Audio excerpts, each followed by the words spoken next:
What up, Greater Long Beach? Welcome back to your home for everything local sports. It's JJ. And Mike, and this high school football highlight is brought to you by Naples Rib Company, the perfect place for your next team event. It's time for the main event in the SGVL. It is Downey and Dominguez, two top 5 teams going at it. Two great running backs wearing number 21. Number 2 Dons have Royce Anson. Number 4 Vikings have Day Vigilant. Kicking it old school, like when before there were lights. We're kicking it 1815 style, a blackout before the national anthem, a 15-minute delay. The Dominguez band entertaining the crowd. We don't need no stinking lights. I love the Dominguez band, dude. They do not care. They are here to play. Eventually, the lights do come back on, but honestly, I've never seen a stadium light flick on and off like that before. And you're right, some of them. Problem is that 2 of the 6 stanchions don't come back on, so one of the sides of the field is, well, not lit. Sorry, Tyler. It's not lit. So the coaches decide, well, let's play this game anyways, man. Let's go. We're ready to go. This is a huge game in the Southeast Division. It just doesn't look like any football game we've ever seen.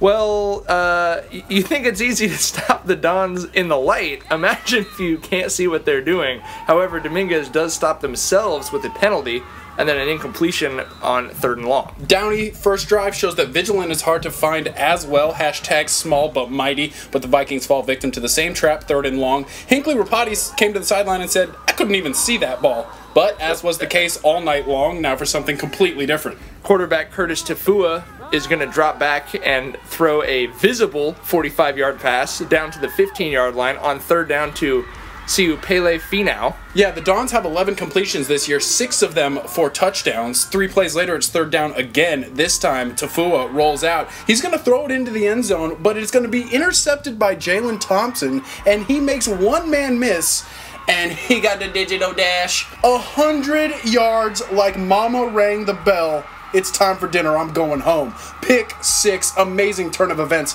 I told you every time the Dons throw the ball, it's a touchdown.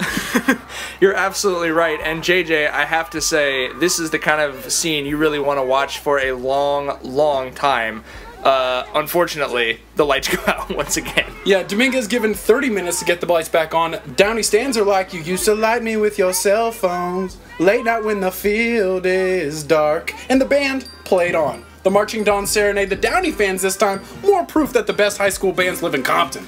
After about 10 minutes, someone finds the switch and flips it. All 6 stanchions come back on, but you win some, you lose some. We're working without a scoreboard. I say just pull the trucks up around the field and turn the headlights on so we can get some reliable lighting. Back to the action, another big play for Downey. This time they hand it to Rapati. He fakes a pass, then cuts back to find open field. 59-yard touchdown run. Jack Williams is like, just like I drew it up. Lull him to sleep with a power outage, and then hit him with a big play. Downey is up 13-0 at halftime. Dominguez band, I love you. You are the stars of the night. And yes, the show must go on.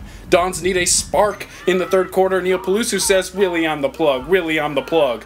And then someone kicks the plug out for the 3rd and final time. Well, JJ, here's the thing. At this point, obviously, frustration palpable. The Dominguez administration tells the refs and Downey the generator is done. So the refs leave, the game is postponed, but wait. There's more! The lights turn back on again after the referees leave, so everyone's calling the refs trying to get them back, but they're already gone, so now you gotta postpone the game, right? Well, Dominguez doesn't really have enough players to do that. They've got a bunch of guys who play JV games, which are on Thursday, and CIF rules says that you cannot play 3 straight days, even if it is a continuation of a Friday game. They don't want these kids out there playing 3 straight games, which is understandable. Yeah. But for now, the game is going to be canceled. So on Monday, after everyone tells CIF what the deal is, the San Gabriel Valley League principals of those schools will actually decide what happens here. And honestly, if we're taking a guess, this thing is probably going to end up in some sort of forfeiture by Dominguez, handing Downey that win, 13-0. We'd like to thank our sponsors for keeping the lights on here at the Gazettes and Press Telegram. Route number 1 for Long Beach Transit now stops at Cal State Dominguez Hills, South Bay Pavilion, and the StubHub Center,